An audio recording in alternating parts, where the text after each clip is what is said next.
So hello बच्चों, I am Govind Prakash और I teach at Vasco academy. So आज हम लोग पढ़ेंगे biotechnology, right. So coming to the point, चल तो रहा है, ठीक है।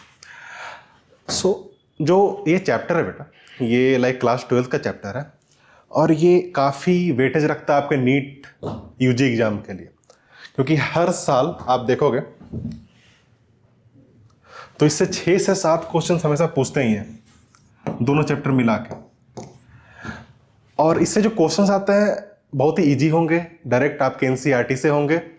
और एक बार आपने अगर इस चैप्टर को समझ लिया अच्छे से, तो फिर इसमें से आप जो भी क्वेश्चंस आएंगे आप गारंटीड, अगर आप अच्छे से पढ़ोगे तो सारे करके आओगे।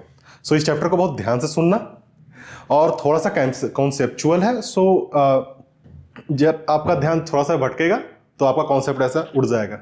सो बी अटेंटिव, और जो भी आगे पढ़ाने वाला हूं मैं उसको नोट करते जाना, ठीक है ना। हाँ, कुछ क्वेश्चंस होंगे जो बिल्कुल मेमोरी बेस्ड होंगे, जैसे कि साइंटिस्ट का नाम हो गया या फिर कोई डेट हो गया, but most of the questions जो इस चैप्टर से आएंगे बिल्कुल कॉन्सेप्चुअल होंगे, ठीक है ना। तो आते हैं इस चैप्टर पे। तो इसमें 2 चैप्टर्स है इस यूनिट में। एक है आपका प्रिंसिपल्स एंड प्रोसेस, ठीक है ना, और दूसरा है आपका एप्लीकेशंस। तो जैसे नाम से ही आप लोग समझ पा रहे होंगे कि जो फर्स्ट चैप्टर है उसमें हम लोग डिस्कस करेंगे कि कौन कौन से प्रिंसिपल्स होते हैं, भाई अपन करते कैसे हैं, टेक्निक्स के बारे में पढ़ेंगे। और सेकंड में पढ़ेंगे अपन के एप्लीकेशंस, जो अपने टेक्निक्स पढ़ी उसको यूज कैसे करेंगे अपन रियल लाइफ में, ठीक है ना। सो आज के क्लास में हम लोग इस पे ध्यान देंगे, फर्स्ट वाले चैप्टर पे, प्रिंसिपल एंड प्रोसेसेस, जो कि इंपॉर्टेंट है।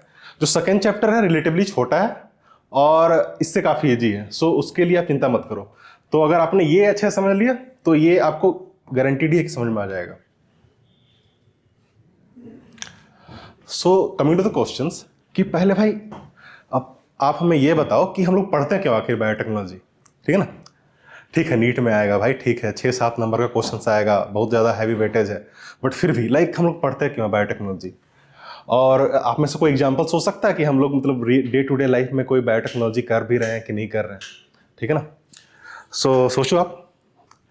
सो पहला एग्जाम्पल मैं सोच रहा हूँ, मतलब मैं सोच रहा हूँ, ठीक है, आप लोग सब दही खा रहे हैं, तो वो क्या है बेटा, मतलब जो बेसिक बायोटेक्नोलॉजी का जो डिस्क्रिप्शन है, जो डिफिनेशन है जो सब लोगों ने दिया है, वो क्या है कि लिविंग ऑर्गेनिजम्स का यूज जब आप करते हो किसी चीज़ को मॉडिफाई करने के लिए, इन्हेंस करने के लिए ह्यूमंस का, तो वो क्या कहलाता है, बायोटेक्नोलॉजी, ठीक है ना।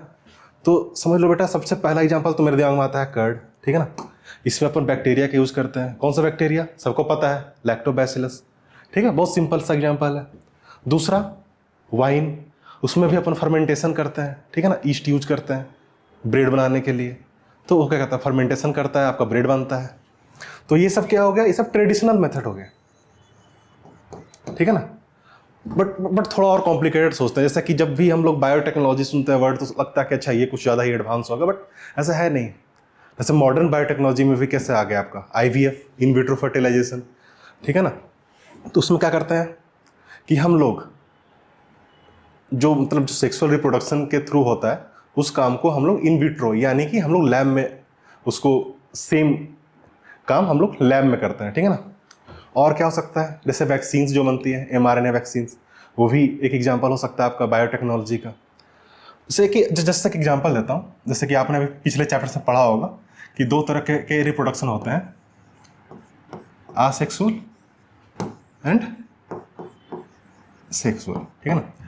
तो जब आसेक्सुअल की बात करते हैं बेटा हम लोग, उसमें क्या होता है कि जो जेनेटिक मटेरियल है वो बिना किसी मॉडिफिकेशन के नेक्स्ट जनरेशन तक पहुंच जाते हैं, ठीक है ना। इसका एक अलग फायदा है। बट सेक्सुअल में क्या है कि जब 2 पेरेंट्स रहते हैं, वो मिलते हैं, तो उनका जेनेटिक रिकॉम्बिनेशन होता है, ठीक है ना।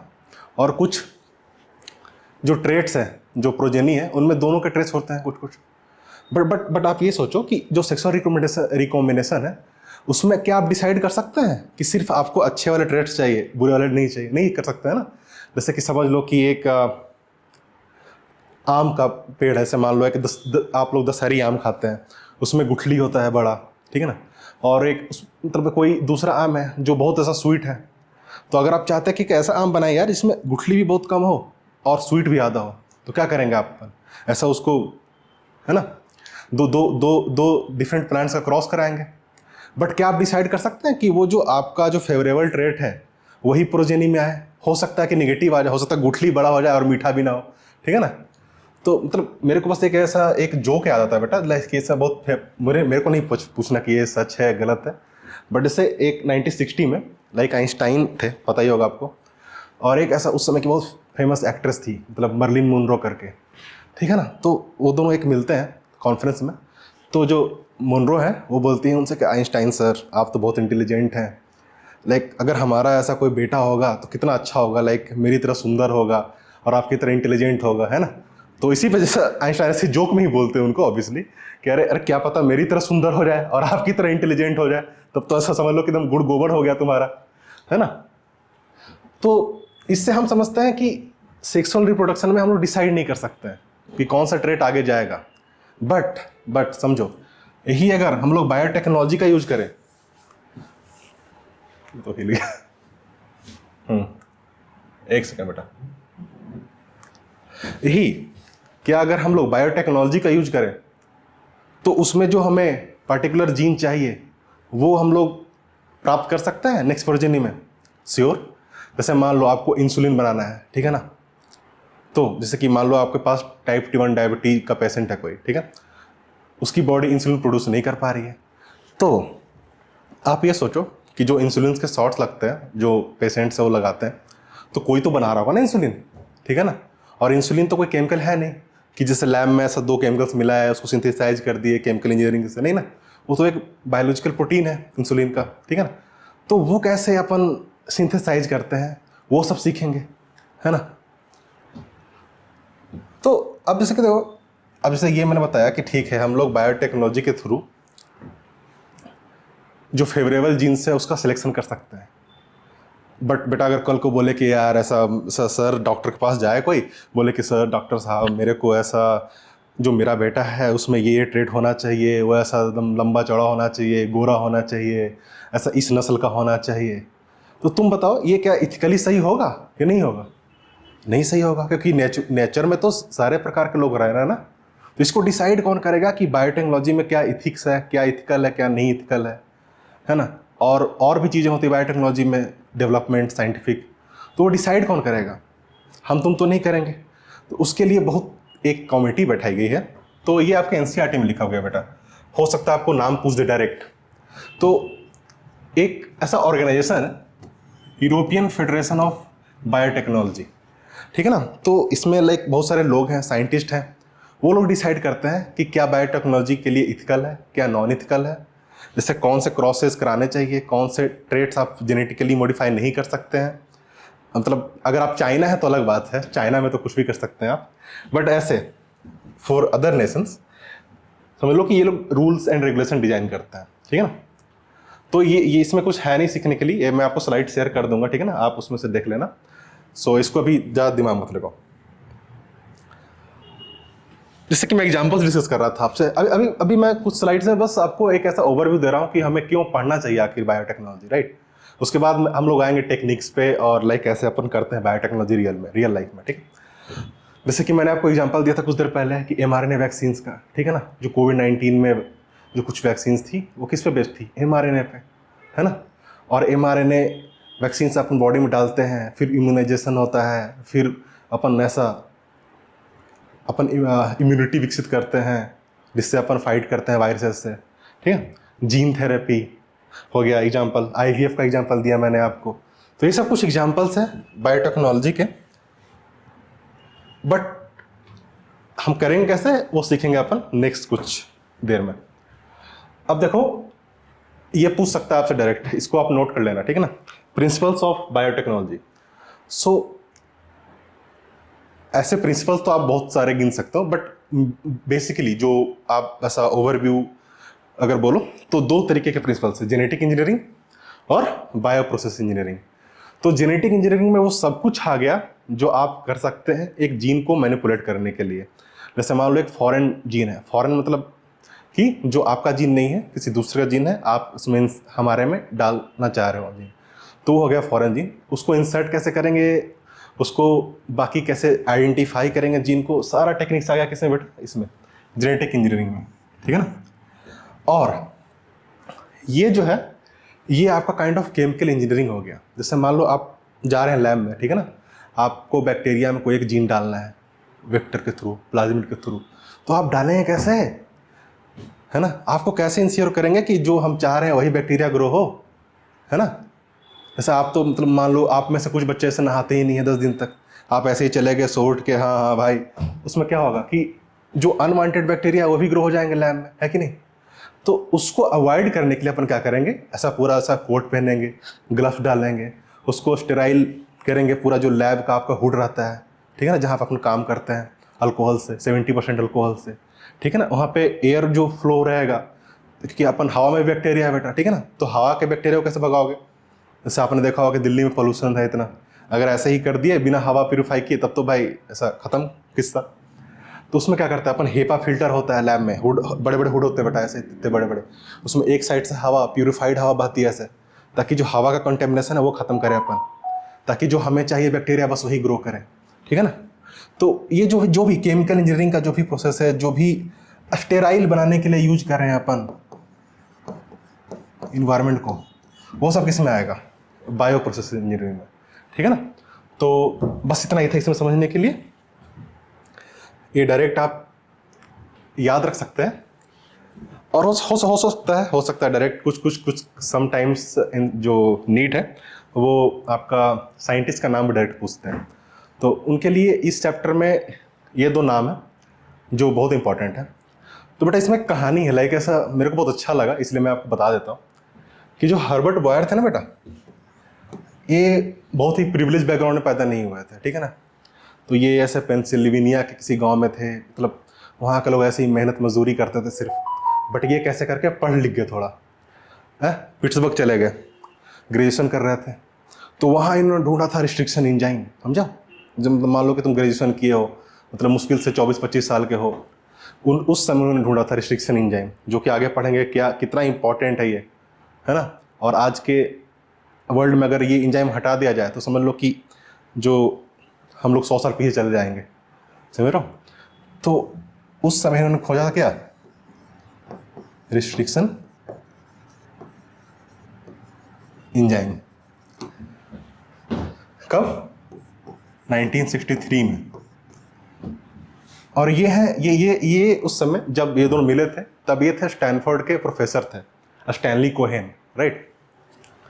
तो इन्होंने क्या ढूंढा था बेटा कि ये सब प्लाज्मिड होता है। प्लाज्मिड क्या होता है, एक सर्कुलर डीएनए होता है, ऐसे बैक्टीरिया के अंदर आप पाओगे देखोगे तो एक सर्कुलर डीएनए होता है, एक्स्ट्रा क्रोमोसोमल, जो एक क्रोमोसोम का जो पार्ट नहीं होता है, ये एक्स्ट्रा क्रोमोसोमल होता है।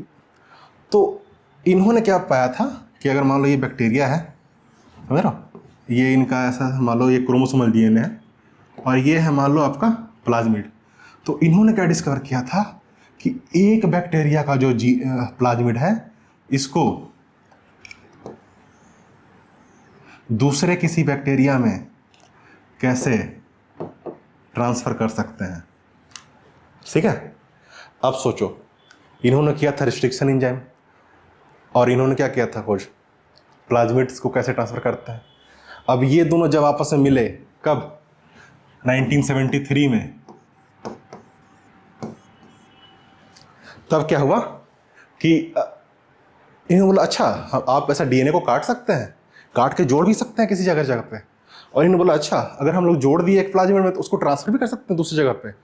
तब इन्होंने देखा कि अच्छा ये तो बहुत अच्छी चीज़ है कि अगर हमारे पास कोई एक ट्रेट है जो हम चाहते हैं कि दूसरे किसी और जगह पर रिप्लिकेट हो, तो ये किया जा सकता है। तो इन्होंने जब पहली बार रिकॉम्बिनेंट डीएनए का यूज हुआ था, तब जो स्टैनली कोहेन है उन्होंने यूज किया था कौन सा बेटा, सैल्मोनेला टाइफीम्यूरियम, ये बैक्टीरिया था।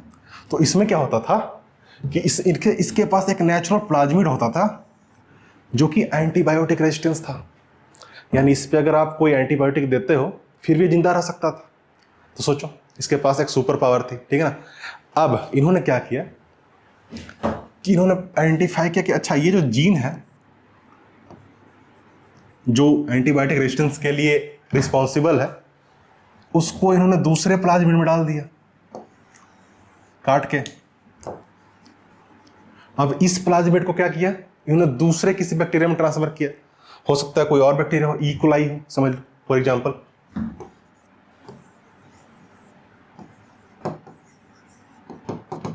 तो अब क्या हुआ, क्योंकि अब देखो इसके पास नेचुरली पाया जा रहा था ये एंटीबायोटिक रेजिस्टेंस, हम लोगों ने प्लाज्मिड में डाला और उसको किस में ट्रांसफर कर दिया, ई कोलाई में। तो अब क्या होगा बेटा कि अब क्या होगा कि अब जो ई कोलाई है ये भी रेजिस्टेंस होगा कि नहीं होगा, क्योंकि अब ये जो जीन है जो एंटीबायोटिक रेजिस्टेंस काउज करता था अब इसके पास भी है। तो समझ लो, तो अब हम समझिए कि अच्छा अगर हमारे पास कोई शक्ति है, सुपर पावर है, अच्छा इसके पास रेजिस्टेंस, तो हम लोग ट्रांसफर कर सकते हैं उस चीज़ को। अब समझो कि अब इसका कितना बड़ा इम्प्लीकेशन है कि मान लो अगर हम अब एग्जैक्ट हम जैसे कि पहला एग्जांपल दिया था मैंने आम और वाला, जैसे दशहरी आम का, अगर हमें पता है कि अच्छा इस वाला जैसे कि आपको पता है कि जो केला हम लोग खाते हैं आजकल वो नेचुरली पाया नहीं जाता था, हम लोग बहुत बार क्रॉस किए। जो पहला जो ओरिजिनल केला है उसमें बहुत सिर्फ बीज होता था, तुम खा नहीं पाओगे कभी उसको।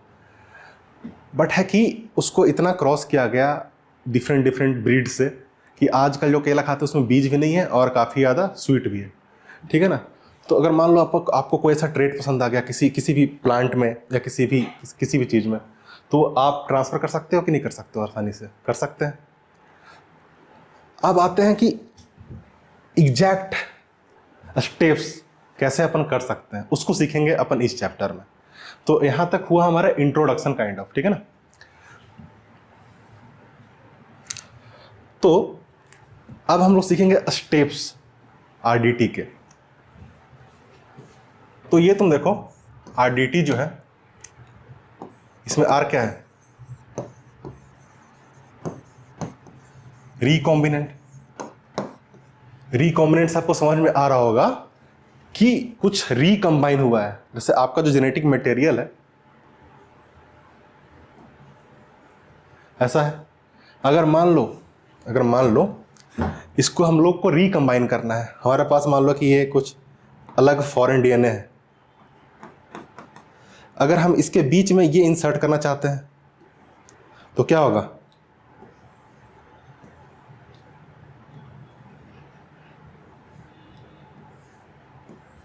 ऐसा दिखेगा। तो अब जो नया वाला जो बना इसको बोल सकते हैं कि ये रिकंबाइंड डीएनए है। तो इस टेक्नोलॉजी को क्या बोलेंगे, रिकॉम्बिनेंट टेक्नोलॉजी, है ना, रिकॉम्बिनेंट डीएनए टेक्नोलॉजी, सिंपल। तो जो रिकॉम्बिनेंट डीएनए टेक्नोलॉजी है बेटा, अब बिल्कुल लॉजिकली सोचना, मतलब इसमें कोई रटने वाली बात नहीं है। अगर मान लो आपको किसी जो आप पसंद है कोई जीन, मान लो इंसुलिन, उसको इंसर्ट कराना है, उसको प्रोड्यूस करना है बहुत मात्रा में, तो उसके पहले आपको करना क्या होगा, जैसे आपके जीन्स है, मान लो एक सेल है उसमें कितने जीन्स हैं, हजारों में जीन्स है ना, आपको पहले पता तो करना पड़ेगा कि इंसुलिन को प्रोड्यूस करने वाला जीन है कौन आखिर, तभी तो उसको काटोगे भी, तभी कहीं और एक्सप्रेस कराओगे। तो पहला स्टेप क्या होना चाहिए, लॉजिकल तुम सोचो, आइडेंटिफिकेशन।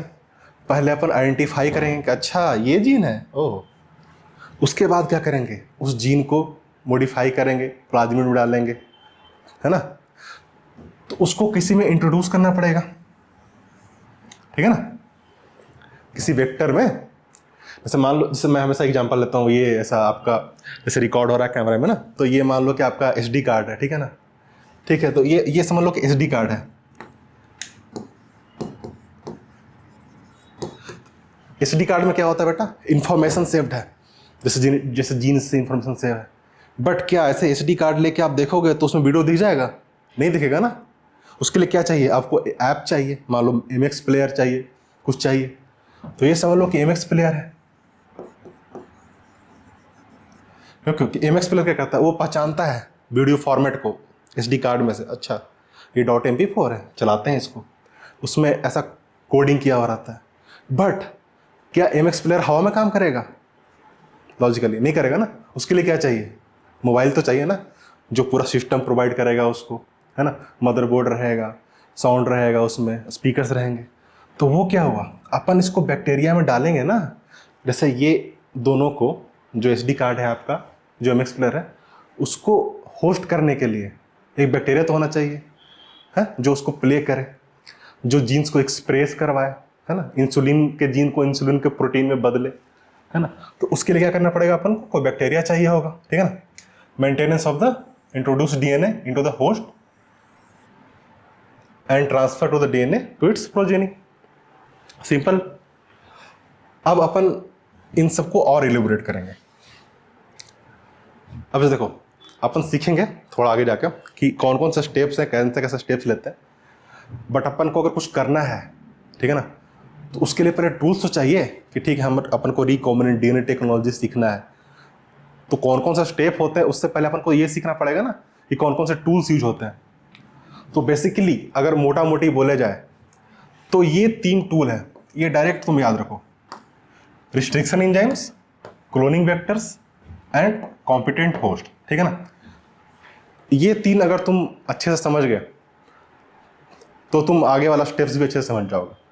इसलिए यहाँ से अभी तक अगर तुम ध्यान नहीं दे रहे थे तो कोई दिक्कत नहीं है, बट यहाँ से अच्छे से ध्यान देना, ठीक है ना। यहाँ से कॉन्सेप्ट वाला जो आपका चीज़ है वो चालू होता है। तो पहला है रिस्ट्रिक्शन एंजाइम। रिस्ट्रिक्शन एंजाइम, थोड़ा सोचो जरा, रिस्ट्रिक्शन, रिस्ट्रिक्ट कर रहा है क्या कुछ, है कुछ रिस्ट्रिक्ट कर रहा होगा, तभी तो नाम है इसका रिस्ट्रिक्शन एंजाइम। हाँ तो बच्चों, हम लोग बात कर रहे थे कि रिस्ट्रिक्शन एंजाइम की, ठीक है ना। तो रिस्ट्रिक्शन एंजाइम होता क्या एक्चुअली, जैसे आप लोग नाम से भी सोच रहे होंगे कि कुछ तो रिस्ट्रिक्ट कर रहा होगा, ठीक है। तो आखिर रिस्ट्रिक्ट कर क्या रहा है? तो जो पहली बार जो हॉवर्ट है, जैसा आपने बताया था, रॉबर्ट हॉवर्ट, नहीं, उन्होंने देखा कि ई कोलाई जो है बैक्टीरिया, इसमें आप इसका एक है जेनेटिक मटेरियल, ठीक है ना, क्रोमोसोमल डीएनए। तो एक बेटा होता है बैक्टीरियोफाज। तुम्हें पता है बैक्टीरियोफाज क्या होता है? एक ऐसा वायरस होता है जो सिर्फ बैक्टीरिया पर अटैक करता है। वो कुछ ऐसा दिखेगा तुम्हारा, उसका एक नेक होगा और इसमें उसका जेनेटिक मटेरियल होगा, जो कि वो रिलीज कर देता है किसी बैक्टीरिया के अंदर, और इसी को होस्ट बना के ये रिप्लिकेट करेगा अपना मटेरियल, और एट द एंड क्या होगा, ई कोलाई मरेगा, है ना। तो अब ये सोचो कि ई कोलाई जो है ये कैसे, अरे आ जाओ भाई मार दो मेरे को, ऐसा तो नहीं होगा, कुछ तो होगा ना इसका डिफेंस मैकेनिज्म, ठीक है ना। तो इसके लिए क्या किया ई कोलाई ने, बहुत चालाक है बेटा। तो जब देखा इन्होंने, हॉबर्ट ने जब डिस्कवरी किया, उन्होंने देखा कि कुछ तो है ई कोलाई के अंदर कि जब ये अटैक कर रहा है बैक्टीरियोफेज, तो उसको बहुत छोटे छोटे टुकड़ों में काट दे रहा है, उसके जेनेटिक मटेरियल को, ये जो जेनेटिक मटेरियल डाल रहा है उसको टुकड़ों में तोड़ दे रहा है। तो कोई तो है एंजाइम मॉलिक्यूल जो कि बाहर जो फॉरेन डीएनए है उसको तोड़ दे रहा है। तो अब समझो, जब उन्होंने डिस्कवर किया तो उन्होंने पाया 2 तरीके के मॉलिक्यूल पाया। एक तो आपका कौन सा हो गया, रिस्ट्रिक्शन एंजाइम, और दूसरा वाला जो था वो था डीएनए मिथाइलेज, ठीक है। तो ये दोनों नोट करना, जैसे कि अभी जो है डीएनए मिथाइलेज के बारे में इस चैप्टर में हम लोग नहीं पढ़ेंगे, हम लोग डिटेल में किसके बारे में पढ़ेंगे, रिस्ट्रिक्शन एंजाइम के बारे में। तो अब इसको ध्यान से सुनना कि क्योंकि ये जो रिस्ट्रिक्शन एंजाइम था वो क्या कर रहा था, जो फॉरेन डीएनए था उसको चॉप कर काट दे रहा था, किसकी तरह, सीजर की तरह। इसीलिए इसको क्या बोलते हैं, मॉलिक्यूलर सीजर ही बोलते हैं,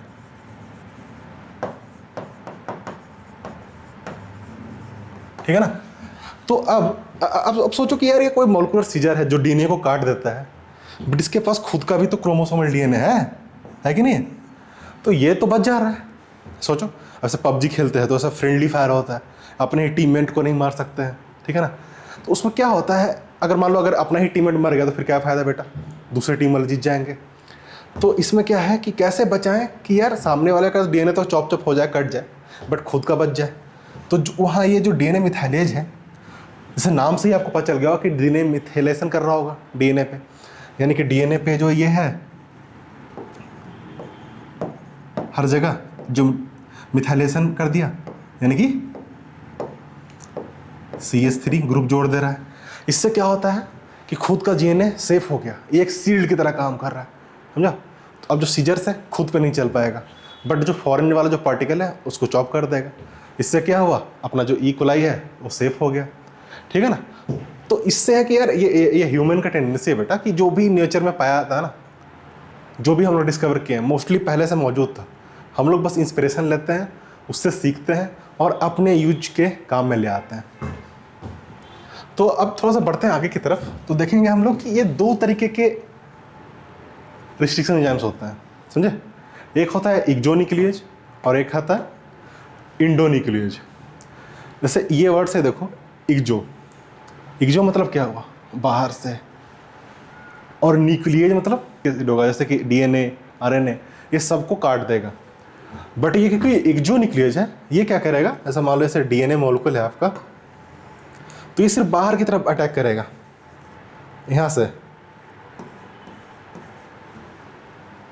ये मान लो कि ये एंजाइम है, ये सीजर की तरह इंड पॉइंट से काटना चालू करेगा। बट जो ये इंडोन्यूक्लियेज है, इसके बारे में हम लोग ज़्यादा पढ़ेंगे। क्यों? क्योंकि ये कहीं से भी बीच में से काट सकता है स्पेसिफिक साइट को। तो ये काम का क्यों है? क्योंकि ये एक्सोन्यूक्लियेज हमारे काम का उतना नहीं, क्योंकि ये तो बस इंड देख के काटेगा। बट आप खुद सोचो, अगर हमें कोई एक चाहिए जीन, जरूरी है कि वो इंड पे ही हो? नहीं है ना, वो तो कहीं भी हो सकता है बीच में, हजारों जीन्स के बीच में। तो ये हम लोग इसको और डिटेल में पढ़ेंगे कि जो इंडोन्यूक्लियेज है वो कैसे काम करता है, ठीक है ना। तो अब देखते हैं कि काम कैसे करता है। जो तो आपका एनसीईआरटी है बेटा, उसमें एक पार्टिकुलर रिस्ट्रिक्शन एंजाइम का जिक्र किया गया है, EcoR1 का। अब थोड़ा सा समझ लेते हैं कि पहली बार जो रिस्ट्रिक्शन एंजाइम डिस्कवर हुआ था ना, वो था HindII, ठीक है ना। बट इसके बारे में ज़्यादा डिटेल में अपन नहीं जाएंगे। हम लोग जो एनसीईआरटी में जो एग्जाम्पल है वो है EcoR1, ठीक है ना। अब हम लोग थोड़ा समझेंगे कि जो रिस्ट्रिक्शन एंजाइम का नाम पढ़ रहा है वो कैसे पढ़ रहा है। तो जैसे कि यहाँ से तो आप समझ ही गए होंगे, ये क्या है, इस्चेरेसिया कोलाई। ये क्या है, कोलाई। ये तो आपको बैक्टीरिया का नाम हो गया। और R जो है ये पार्टिकुलर स्ट्रेन हो गया जिसमें से ये रिस्ट्रिक्शन एंजाइम से निकला था। तो ई कोलाई का पार्टिकुलर कौन सा स्ट्रेन से निकला था, ये RY13। और ये 1 है, ये है sequence in which that particular enzyme was discovered. So जो पहली बार जो एंजाइम निकला था इस पार्टिकुलर ई कोलाई के RY13 स्ट्रेन से, वो कौन था, EcoR1। दैट्स वाई ये लास्ट में जो 1 है, ये है कौन सा, सीक्वेंस।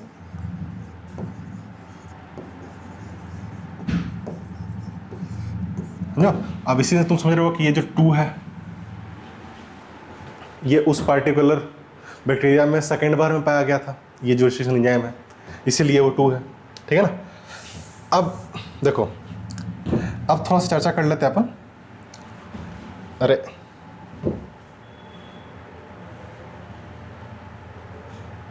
वो स्लाइड डिलीट कर दिया था पंकज ने, एक और स्लाइड था।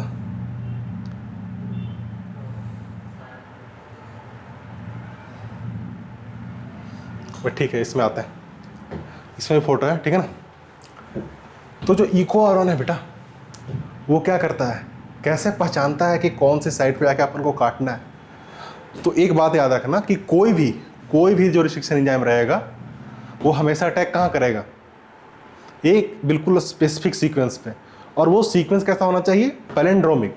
पैलिंड्रोमिक तो आपको पता ही होगा ना, जैसे समझ लो कि ये लिखा हुआ है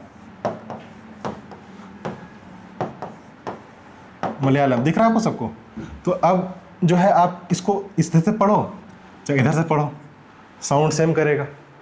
तो जो डीएनए में पैलिंड्रोमिक सीक्वेंस कैसे होता है, जैसे मान लो कि EcoR1 का एग्जांपल लेता हूं मैं, तो वो पहचानता है कौन सा सीक्वेंस, GAATTC। अब बोलोगे सर ये तो इधर तो CTTAG पढ़ा रहा है, ये तो पैलिंड्रोमिक कैसे हो गया। तो अब बेटा आप इसका देखो कॉम्प्लीमेंट्री स्टैंड देखो, इसका क्या बनेगा, C का कॉम्प्लीमेंट्री G, T का A T C हुआ ना। तो आप इस स्टैंड को इधर से पढ़ो और इसको इधर से पढ़ो, क्या हुआ, है ना पैलिंड्रोमिक।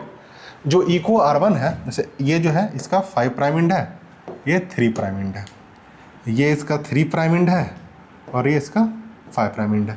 तो जो इको R1 है बेटा हमेशा एक स्पेसिफिक सीक्वेंस पे कट करता है, G और A के बीच में, G और A के बीच में।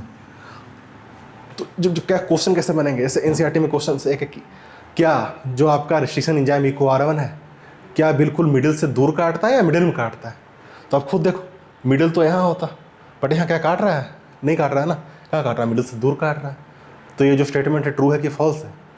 ट्रू है, दूर काट रहा है। अब हम इसको समझते हैं और थोड़ा डिटेल में।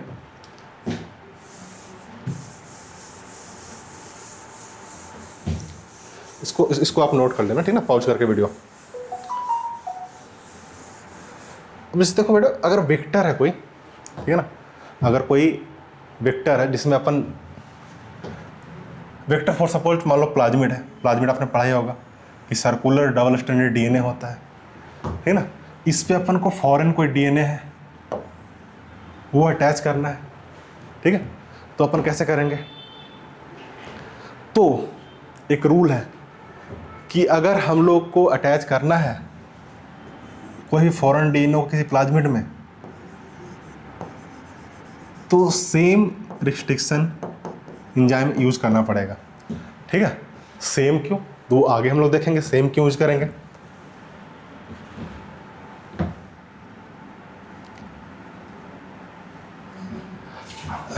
एक सेकेंड, हाँ, ऐसे सेम क्यों यूज करेंगे ये देखेंगे। आप साथ साथ बनाते जाओगे तो आपको ज़्यादा समझ में आएगा, ठीक है ना। जैसे यहाँ पे हम लोग एग्जाम्पल लेते हैं किसका, इको R1 का। इको R1 की एग्जाम्पल लेते हैं बेटा, ठीक है ना।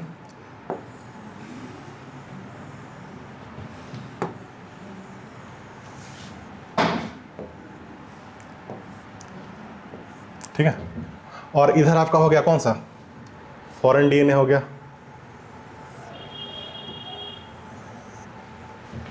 अब तुम देखो कि इसका सीक्वेंस क्या था, GATTC और इधर क्या था, CTT,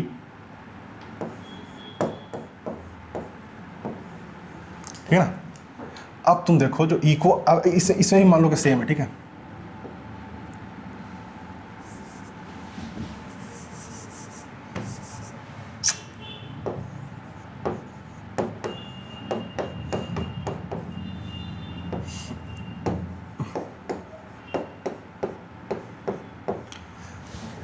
GATTC और GATTC सेम पैराड्रोमिक, GATTC। अब समझ लो कि हम लोग सेम इको R1 से काट रहे हैं, तो कहाँ कटेगा, गेस करो। सही, यहाँ पे कटेगा, और इसमें कहाँ कटेगा, यहाँ पे कटेगा, इसमें यहाँ पे कटेगा, और इसमें यहाँ पे कटेगा, कटेगा ना। तो अब आप देखोगे तो क्या होगा कि यहाँ जो कट गया, ठीक है, ये इसका मान लो लंबा सा पूरा कुछ डीएनए, ठीक है, इस भी कुछ लंबा सा डीएनए। अब ये जो कट गया यहाँ से, ये तो गिर गया, खत्म, ये वाला भी खत्म। तो इसको डिलीट कर सकते हैं अपन, डिलीट कर दें, ठीक है, लो बेटा डिलीट कर दिए, यहाँ से इसको डिलीट कर दिए। अब ये जो पार्ट है ये डिलीट हो जाएगा, ऐसे ये यहाँ से डिलीट हो जाएगा। अब देखो क्या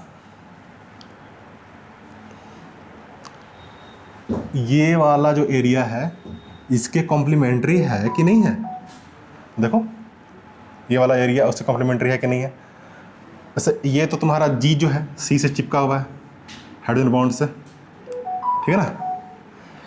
अब ये जो T है, ये वाला T, इसको और नज़दीक लाओ, ये A से कॉम्प्लीमेंट्री है, ये T A से कॉम्प्लीमेंट्री है, ये T A से है, ये T A से है। अगर हम लोग इसको और नज़दीक लाएंगे, ध्यान समझना इसको, जो एरिया था मैं बस इसको नज़दीक ला रहा हूँ, ठीक ना, कुछ नहीं चेंज किया बेटा मैंने, बस नज़दीक ला रहा हूँ मैं, ठीक ना।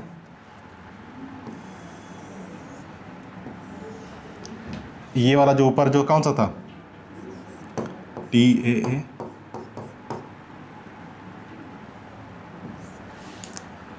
और यहाँ पे था G, ठीक है ना।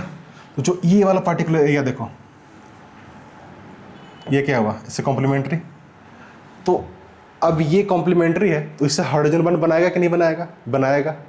तो ये क्या हुआ कि स्टिक करेगा, स्टिक कर गया ना। जब दोनों को सेम रिस्ट्रिक्शन एंजाइम से काटे तो इसको क्यों कहेंगे, इसको कहेंगे स्टिकी एंड्स। आप समझे कि सेम रिस्ट्रिक्शन एंजाइम से क्यों काट रहे हैं, ताकि स्टिकी एंड्स क्रिएट हो, ताकि एक काम तो आपका पूरा हो जाए भाई कि जो कॉम्प्लीमेंट्री जो पेयर्स है वो क्रिएट हो जाए, ठीक है ना। बट अभी भी थोड़ा सा अगर तुम ध्यान दोगे, थोड़ा सा समझदारी दिखाओगे तो तुम्हें एक बात नोटिस होगा कि हाँ सर, अरे यार ये कैसे आ गया, हाँ हाँ। तो अब तुम थोड़ा सा ध्यान दोगे तो ये पता चलेगा तुम्हें कि अच्छा ये वाला पार्ट तो इस पार्ट से कॉम्प्लीमेंट्री हो गया सर, बट ये वाला तो फिर भी गैप है। इसको थोड़ा सा और ध्यान से देखते हैं तुम्हें, ये वाला रीजन तो फिर भी गैप है, ये वाला तो फिर भी गैप है, यहाँ तो 3 प्राइम पे फिर भी OH है और फिर वहाँ पे फॉस्फेट एंड है, ये कैसे जुटेगा।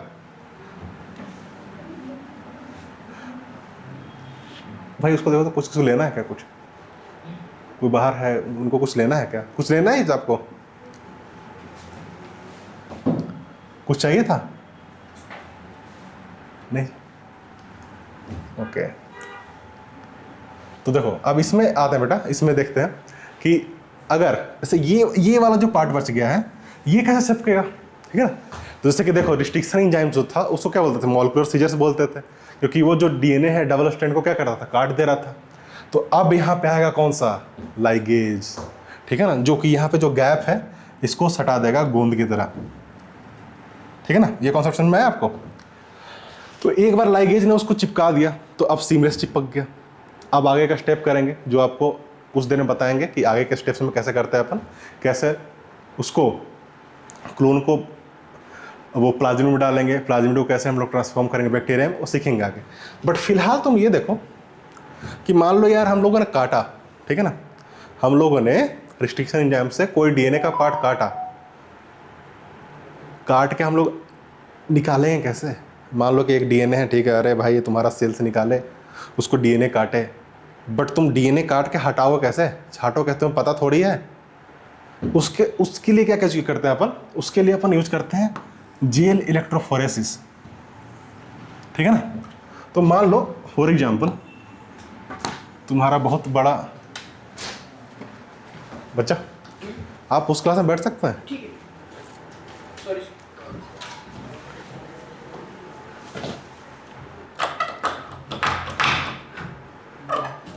नहीं लगता नहीं इसको कट कर देना एडिटिंग में, ठीक है ना। ओके बेटा, कोई दिक्कत नहीं बेटा, कुछ फिर से रिकॉर्ड करते हैं अपन। तो जैसे देखो इसमें जो है तुम्हारा एक DNA मॉलिक्यूल है, इसको अपन कट करेंगे किससे, रिस्ट्रिक्शन एंजाइम से। तो जब रिस्ट्रिक्शन एंजाइम से अपन कट किए तो क्या हुआ, ऐसा जहाँ जहाँ भी इसका साइट होगा इंडोन्यूक्लियेज का, जहाँ जहाँ भी मान लो ECO-R1 से काटे हैं तो जहाँ जहाँ भी GAATC सीक्वेंस होगा वहाँ कटेगा, कटेगा कि नहीं कटेगा, कटेगा। तो अब बट मान लो यार हमको ये वाला जो है, जो कि एक छोटू सा, हमको पता है कि यार जो इंसुलिन है वो इतना 600 kb का बनाता है, साइज है उसका, अपन को 600 kb का साइज हटाना है, अपन को एक्सट्रैक्ट करना है ऐसे हजारों DNA में से, कैसे करेंगे, है ना।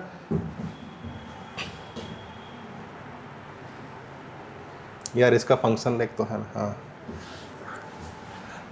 तो अब कैसे करेंगे, तो उसके लिए अपन यूज करेंगे क्या, जेल इलेक्ट्रोफोरेसिस। जैसे आपको पता होगा जो DNA है, DNA पे कौन सा चार्ज होता है, नेगेटिव। इस पे कौन सा चार्ज है, नेगेटिव, सब पे नेगेटिव चार्ज है। अब बेसिक आपने फिजिक्स और केमिस्ट्री में पढ़ा होगा कि जो नेगेटिव है वो किधर जाएगा, पॉजिटिव की तरफ जाएगा ना। तो जो इसका कॉन्सेप्ट क्या है बेटा, ये जो कैथोड है एक आपका जेल बनाते हैं अपन, ठीक है ना। जेल क्या होता है, एग्रो जेल होता है, ठीक है ना। वो ऐसा अगर बीड होता है, पाउडर होता है, जब आप लैब में जाओगे ना तो आप देखोगे कि एक पाउडर होता है, पाउडर की तरह। उसको अपन एक किसी भी लिक्विड में उसको बॉयल करेंगे, ठीक है ना। उसको फिर ऐसे 1% अपन बनाते हैं जेल, एग्रो जेल बनाते हैं, ठीक है ना।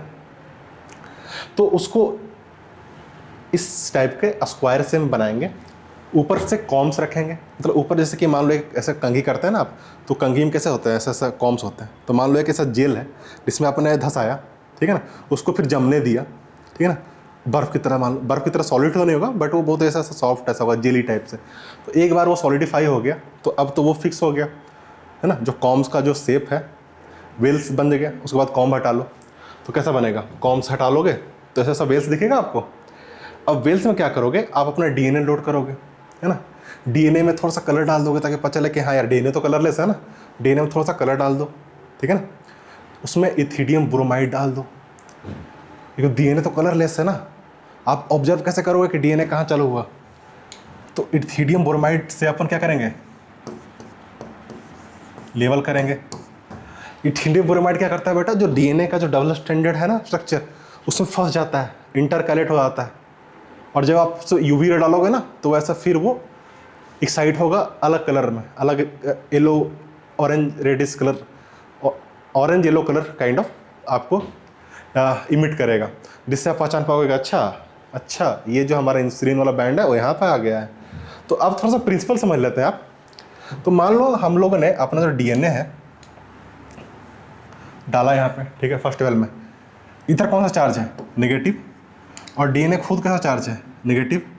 तो ये किधर तरफ भागेगा, इधर तरफ भागेगा ना। इधर कौन सा है, एनोड है, पॉजिटिव चार्ज। मैं चेंज कर देता हूँ कलर, ठीक है। तो जो नेगेटिव से पॉजिटिव की तरफ भागेगा। अब क्या होगा कि अब आप देखोगे, अब तुम सोचो जो सबसे दूर आया, मान लो हमने आधे घंटे के लिए जेल एक वोल्टेज पे चला के छोड़ दिया। तुम सोचो एक ऐसा बहुत मोटा आदमी है और एक बहुत ही पतला है सूरज की तरह, तो अगर एक लाइन से रेस चालू करेगा सबसे पहले कौन पहुंचेगा आगे, मैं पहुंचूंगा कि कोई पतला आदमी पहुंचेगा, ऑब्वियसली कोई जो पतला होगा वो पहुंचेगा जो स्मॉलर साइज में होगा। तो अगर आपको यहाँ पे कोई बैंड दिख रहा है, यहाँ पे कोई बैंड दिख रहा है और यहाँ पे बैंड दिख रहा है, तो बता सकते हो कि कौन इसमें छोटा साइज का होगा, बताओ। ऑब्वियसली नीचे वाला होगा। अब इसको थोड़ा देखते हैं, इसका ये आप देखो, ये रियल इमेज है आपका जेल इलेक्ट्रोफोरेसिस का। जैसे एक बंदा है जो लोड कर रहा है और फिर इसको रन करेंगे अपन, तो जो डीएनए की तरफ आएगा, ये हमेशा पूछेगा आपका कि जो वेल है बेटा, जो वेल है ये किसके निकट होगा, हमेशा नेगेटिव चार्ज के, है ना, हमेशा एनोड के पास होगा जो वेल्स होगा, ये याद रखना, ये हमेशा पूछ सकता है। और जो भागेगा किधर, डीएनए पॉजिटिव चार्ज की तरफ, ठीक है ना। सॉरी मैंने उल्टा बोल दिया मैंने, एनोड की तरफ भागेगा, जो एनोड है वो पॉजिटिव चार्ज है, ठीक है ना, और जो आपका कैथोड है वो नेगेटिव चार्ज है। इसको सुधार लेना। अब देखो, अब हम लोग आते हैं नेक्स्ट चैप्टर की तरफ, नेक्स्ट स्लाइड की तरफ। तो यहाँ तक तो आप लोग समझ गए ना कि कैसे अपन डिस्ट्रिक्शन एंजाइम से डाइजेस्ट करेंगे, कोई स्पेसिफिक साइट पे काटेंगे, फिर उसको कैसे सेम रिस्ट्रिक्शन यूज करेंगे अपन वेक्टर के लिए ताकि स्टिकिंग्स बन पाए और वो लोग कॉम्प्लीमेंट्री चिपक पाए। उसके बाद अपन लाइगेशन यूज करेंगे, हैं, लाइगेज यूज करेंगे ताकि जो भी फॉस्फेट बैकबोन है, जो 3' OH साइड है और इधर का जो P है वो चिपक पाए, है ना। तो ये स्टेप्स क्लियर है। अब चलते हैं अपन जो सेकेंड जो हमने डिस्कस किया था, क्लोनिंग वेक्टर्स। क्लोनिंग वेक्टर्स मतलब क्या हुआ बेटा कि इसमें जैसे कि देख रहे हो बहुत सारे क्लोन बनाने हैं आपको, समझ रहे हो। आप चाहते हो कि यार मैं एक बार इतना सा मेहनत करूं और खुद ब खुद बैक्टीरिया या फिर कोई प्लाज्मिड है क्लोन हो के मेरे को बहुत सारा ह्यूज अमाउंट दे दे, है ना, आपको मेहनत ना करना पड़े बार बार। तो आपको क्लोन बनाना है, ठीक है ना, बैक्टीरिया अपने आप रिप्लिकेट हो जाए, ये प्लाज्मिड भी उसके साथ ही रिप्लिकेट हो जाए, है ना।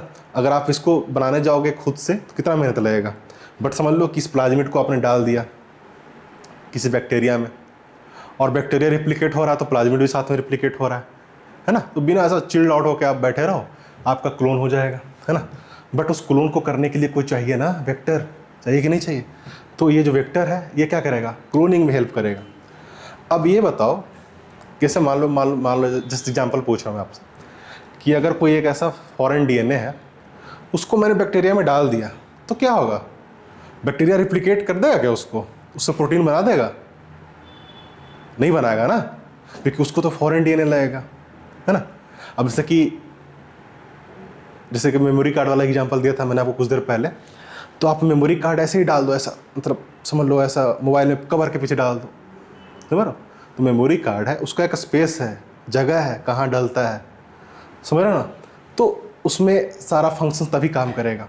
बहुत ही गंदा एग्जाम्पल था बेटा, बट इसको समझो, आप इससे अच्छे समझ पाओगे। हाँ, तो जैसे कि आप देखो बेटा, जैसे कि अब कोई वेक्टर है तो उसकी क्या क्या खूबी होनी चाहिए, है ना? जैसे आप लोग देखते होंगे कि जो आपका जो जीनोमिक डीएनए है उसमें क्या होता है कि उसमें एक ऑरिजिन ऑफ रिप्लिकेशन होता है, जहाँ से रिप्लिकेशन स्टार्ट होता है। तो क्या वेक्टर में भी होना चाहिए कि नहीं होना चाहिए वो ऑरिजिन ऑफ रिप्लिकेशन? तो होना चाहिए। तो जो फर्स्ट क्वालिटी है इसका वही होना चाहिए, तो क्या ऑरिजिन ऑफ रेप्लिकेशन। और दूसरा, मान लो कि हमारे पास बहुत सारे बैक्टीरिया है, ठीक है ना? अब हम चाहते हैं कि जो हमारा प्रीफरेबल बैक्टीरिया है वही ग्रो करे और कोई ग्रो ना करे। तो उसके लिए क्या चाहिए अपन को? कुछ मार्कर्स चाहिए। हमें पता चलना चाहिए कि अगर अच्छा हमारा जो पसंद का बैक्टीरिया ग्रो हो रहा है तो उसका ये खासियत है, मार्कर है ये, है ना? उसके लिए चाहिए क्या आपको? Selectable markers. जैसे कि कोई भी एंटीबायोटिक जीन हो सकता है। अगर मान लो हमारे प्लाज्मिड में एम्पिसिलिन रेजिस्टेंट जीन है, जब तक वो नहीं घुसा है बैक्टीरिया में तब तक बैक्टीरिया जिंदा ही नहीं रहेगा एम्पिसिलिन वाले मीडियम में। तो इससे हमें पता चलेगा कि अच्छा अगर बैक्टीरिया जिंदा है इसका मतलब क्या हुआ कि उसमें वो हमारा जो प्लाज्मिड है वो चला गया है ना? अब जो तीसरा होता है वो क्या होता है? इंसर्शनल साइट, ठीक है ना? तीसरा होता है इंसर्शन या क्लोनिंग साइट्स। क्लोनिंग साइट्स क्या होता है ये थोड़ा समझेंगे इस वाले एग्जांपल से। जैसे फॉर एग्जांपल हम लोग ये वाला वेक्टर लेते हैं, तुम देख पा रहे होगे। अब इसमें तो तुम्हारा ये जो ORI है ये तो हो गया ऑरिजिन ऑफ रेप्लिकेशन। ये पूरा चार्ट तुम याद रख सकते हो अच्छे से फिर सीक्वेंस में, PHT1, PVU1, EcoR1, CLA, HIN2, BAMH1, SAL1, ये सब क्या है? ये सब है रिस्ट्रिक्शन इंजाइम साइट्स, जहाँ पे ये जो रिस्ट्रिक्शन इंजाइम है, मान लो हम EcoR1 डाले बेटा तो कहाँ कट करेगा? यहाँ कट करेगा, ठीक है ना? अगर मान लो हमने PHT1 डाला कहाँ कट करेगा? बिल्कुल सही, यहाँ कट करेगा। अब तुम समझो, अगर हमें चेक करना है कि कोई भी हमारा जो भी है हमारा जो जीन्स है फॉरेन जीन वो इंसर्ट हुआ है कि नहीं हुआ है, वो कैसे चेक करेंगे? उसको अपन एक समझते हैं पूरे डायग्राम से अच्छे से, ठीक है ना? जैसे मान लो पहले तो वो ये मान लो बेटा तुम्हारा वेक्टर है, ठीक है ना? और ये तुम्हारा फॉरेन डीएनए है, ये तुम्हारा प्लाज्मिड है, ठीक है ना?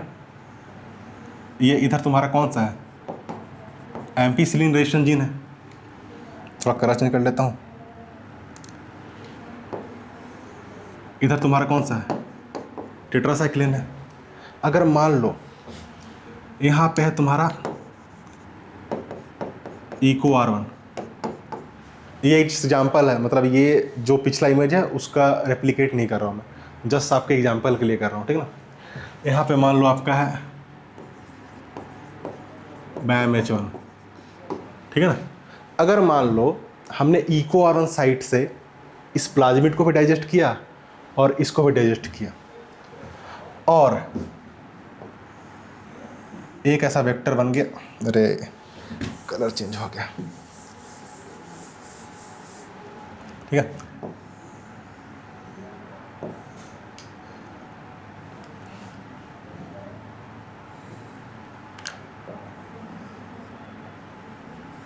और यहाँ आपका फॉरेन डीएनए इंसर्ट हो गया, ठीक है ना? तो बट इस फॉरेन डीएनए के इंसर्ट होने से हुआ क्या? तुम थोड़ा ध्यान सोचो कि जो एम्पिसिलिन का रेजिस्टेंस है वो तो खत्म हो गया ना, कि नहीं? अब जो बीच में जो था यहाँ पे एम्पिसिलिन यहाँ से लेके यहाँ तक था, ये खत्म हो गया। बट हम लोगों ने टेट्रासाइक्लिन से तो कोई छेड़छाड़ नहीं किया है ना, ये तो इंटैक्ट है। तो अगर मान लो हम लोग कॉलोनी इसका अगर बनाएंगे और हम लोगों ने इसको कहाँ रखा है? पहले टेट्रासाइक्लिन मीडियम में, ठीक है ना। अब तुम देखो कि अगर हम लोग रिकॉम्बिनेंट डीएनए टेक्नोलॉजी कर रहे हैं तो क्या क्या सिनेरियोज हो सकते हैं। ये बहुत ही कॉन्सेप्चुअल है, थोड़ा सा ध्यान भटकेगा तुम्हारा चला जाएगा, इसलिए तुम इसको ध्यान समझो। अगर मान लो ये फॉरेन डीएनए है, ई कोआरन से काट रहे हैं अपन, और यहाँ एम्पीसिलिन वाला जो रेजिस्टेंस पार्ट है उसमें है तुम्हारा ई कोआरन का साइड। तो अगर अपन काट रहे हैं तो क्या सीनियर हो सकता है? हो सकता है कटा ही ना, हो सकता है घुसा ही ना, ठीक है ना। अगर कुछ नहीं हुआ है तो क्या होगा? दोनों इंटैक्ट रहेगा कि नहीं रहेगा? तुम्हारा टेट्रासाइक्लिन भी इंटैक्ट है और तुम्हारा एम्पीसिलिन भी इंटैक्ट रहेगा। अगर मान लो रिकम्बाइन हुआ है तो क्या होगा? तुम्हारा ये जो टेट्रासाइक्लिन है वो तो इंटैक्ट है, पर जो एम्पीसिलिन है वो नहीं इंटैक्ट है ना। बट मान लो हम लोगों ने ट्रांसफॉर्म कराया है इन दोनों प्लाज्मिड को। नीचे इसको छोटा कर सकते हैं क्या? एक सेकेंड, सिर्फ बड़ा होता है। हाँ, जैसे मान लो अपन इसको ट्रांसफॉर्म कराते हैं दोनों को बैक्टीरिया के अंदर, तो जरूरी है कि ये और ये में से कोई इंसर्ट किया ही होगा बैक्टीरिया में। हो सकता है इन दोनों में से कोई इंसर्ट ना किया हो, है ना, तो उसमें सिर्फ जीनोमिक डीएनए है। हो सकता है कि ये वाला इंसर्ट किया हो, इसमें दोनों इंटैक्ट है। या फिर हो सकता है कि सबसे सक्सेसफुल जो हम लोग चाहते हैं कि जीनोमिक डीएनए हो और ये आपका इंटैक्ट हो, कौन सा? टेट्रासाइक्लिन वाला, बट एम्पीसाइक्लिन वाला के बीच में क्या है? आपका फॉरेन डीएनए है, फॉरेन डीएनए। तो हम लोग को ये चाहिए, समझ में आ रहा है कि नहीं? हम लोग को ये सेलेक्ट करना है, बट सेलेक्ट होगा कैसे?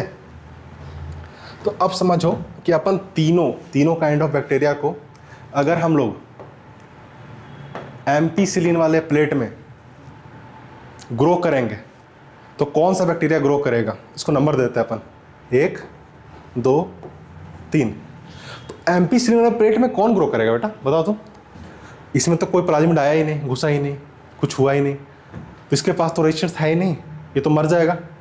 तो एक वाला तो मर जाएगा।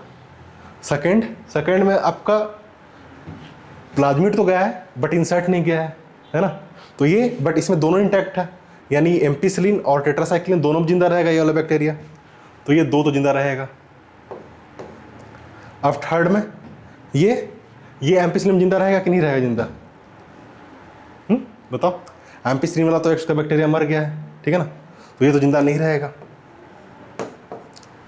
अब अपन इसको टेट्रासाइक्लिन मान लो ग्रो कराते हैं, तो टेट्रासाइक्लिन में कौन कौन जिंदा रहेगा बताओ? टेट्रासाइक्लिन में ये भी जिंदा रहेगा, ये भी जिंदा रहेगा, बट ये जिंदा नहीं रहेगा। टेट्रासाइक्लिन में कौन जिंदा रहेगा? ये नीचे वाला 2 जिंदा रहेगा, 3 जिंदा रहेगा, बट ये जिंदा नहीं रहेगा। समझ पा रहे हो? थोड़ा सा दिमाग लगाना, ठीक है ना। तो अब हम लोग को सेलेक्ट करना है, तुम बताओ कि इसमें से इसको देख के हम लोग कैसे सेलेक्ट कर सकते हैं कि कौन सा जो हमारा है फेवरेबल है। तो हमें क्या चाहिए? ये जो हमारा मनपसंद का बैक्टीरिया है वो टेट्रासाइक्लिन जिंदा तो रहे बट एम्पीसिलिन में मर जाए। इसमें कौन सा केस तुम्हें लग रहा है कि जिसमें हमारा रिकॉम्बिनेशन भी हुआ है प्लस वो बैक्टीरिया के अंदर ट्रांसफॉर्म भी हुआ है?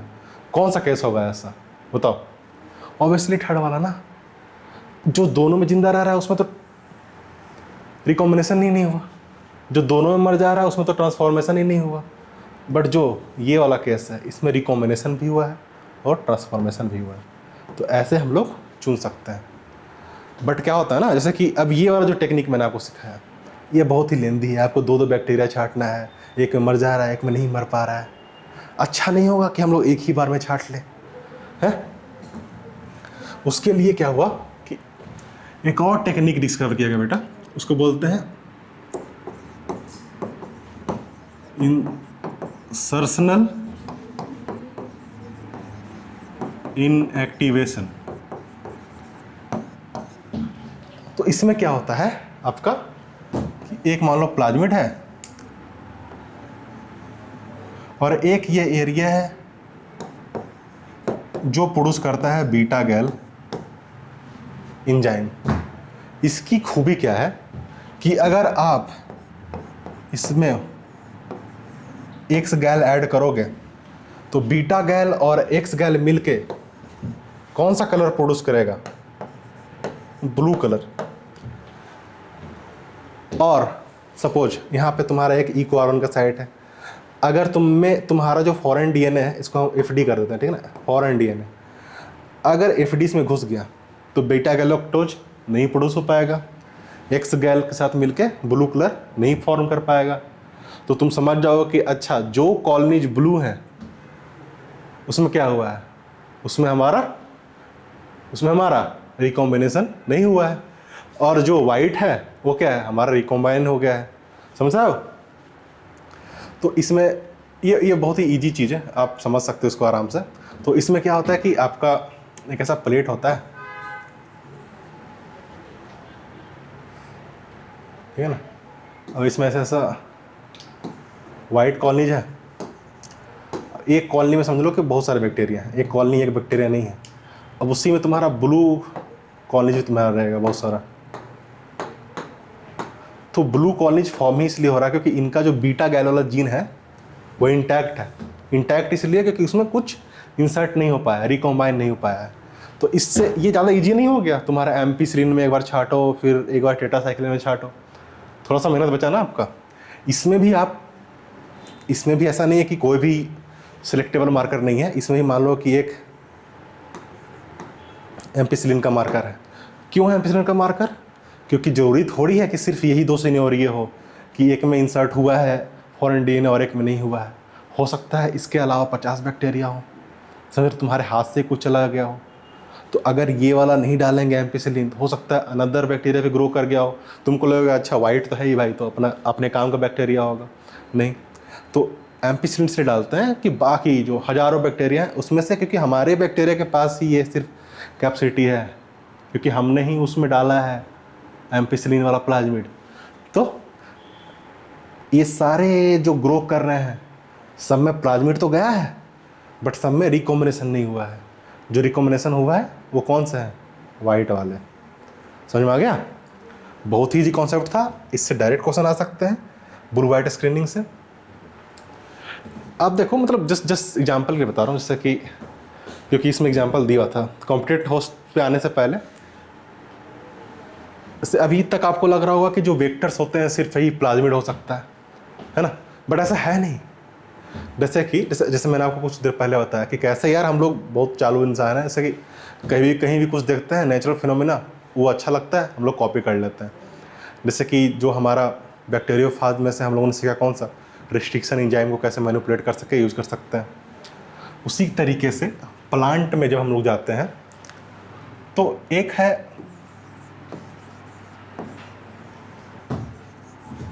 Agro bacterium टूमिफेसिंस। तो इसमें क्या होता है कि ये एक टीडीएनए रिलीज करता है। अब ये जो है ये ट्यूमर इंड्यूसिंग है,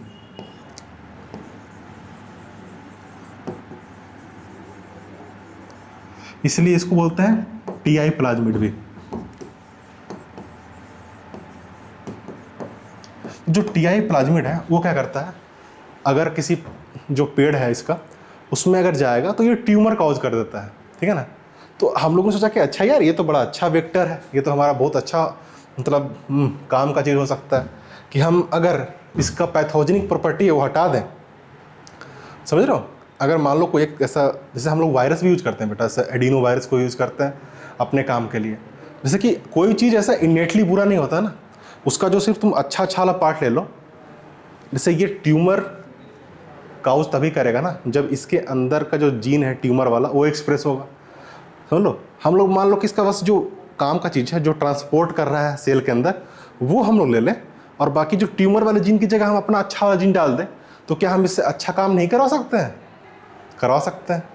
अब जैसे कि एडिनो वायरस है, उससे जो वैक्सीन बनता है, बहुत सारे जीन थेरेपी होते हैं, तो उसमें क्या करते हैं अपन, उसमें करते हैं कि जो जो जो वायरस है उसमें बहुत सारा जो है हार्मफुल जो जीन्स होता है, शायद वो मल्टीप्लाई होने का जीन्स होता है, उसमें वो सारा जीन्स हम लोग हटा देते हैं। और जो हमारे काम का जीन्स है, मान लो हम लोग को इंसुलिन डालना है, एक्सप्रेस करवाना है किसी सेल्स में, तो हम लोग इंसुलिन वाला जीन डाल देंगे, और जो रिप्लिकेशन वाला जीन है ना, आउटर कवर वायरस का जो बनाता है ना, वो सारा जीन्स हटा देंगे। तो क्या होगा, हमारा काम करेगा बट वो फिर पैथोजेनिक नहीं रह पाएगा। समझ रहे हो, मतलब बहुत चालू होते हैं भाई ह्यूमंस। तो इस तरीके से एक ये एग्जांपल हो गया आपका। और तरीके हैं, जैसे कि डायरेक्ट आपको अगर प्लाज्मिड डालना है तो आगे समझाएंगे कैसे डालते हैं प्लाज्मिड को अंदर। तो अब आते हैं भाई कॉम्पिटेंट होस्ट पे। समझ रहे हो, अब जैसे मान लो कि एक बार अब मैंने सीख लिया कि कैसे रिस्ट्रिक्शन एंजाइम का कैसे यूज करते हैं डीएनए को चॉप करने के लिए, ठीक है। स्टिकी एंड्स क्रिएट करते हैं, उसको वेक्टर में चिपकाते हैं, ठीक है ना। एक बार चिपका दिया, फिर उसको जेल इलेक्ट्रोफोरेसिस किया, देखा। उसके बाद जो हमारा काम का जो डीएनए है उसको इल्यूट करेंगे जेल से निकाल के, फॉर एग्जांपल इंसुलिन को। सेकंड क्या करेंगे अपन, एक बार हमारा सारा काम हो गया, मतलब हमारे पार्ट का वो मिल गया डीएनए वाला पार्ट, उसको अपन ने एंजाइम से कट किया, उसको वेक्टर में चिपकाया, वेक्टर में सिलेक्ट किया, ठीक है ना। बट जो हमने लास्ट में देखा कि जो बैक्टीरिया में अपन डाल रहे थे उसको सिलेक्ट कर रहे थे, आखिर बैक्टीरिया में वो जो प्लाज्मिड है वो जाएगा कैसे, है कि नहीं।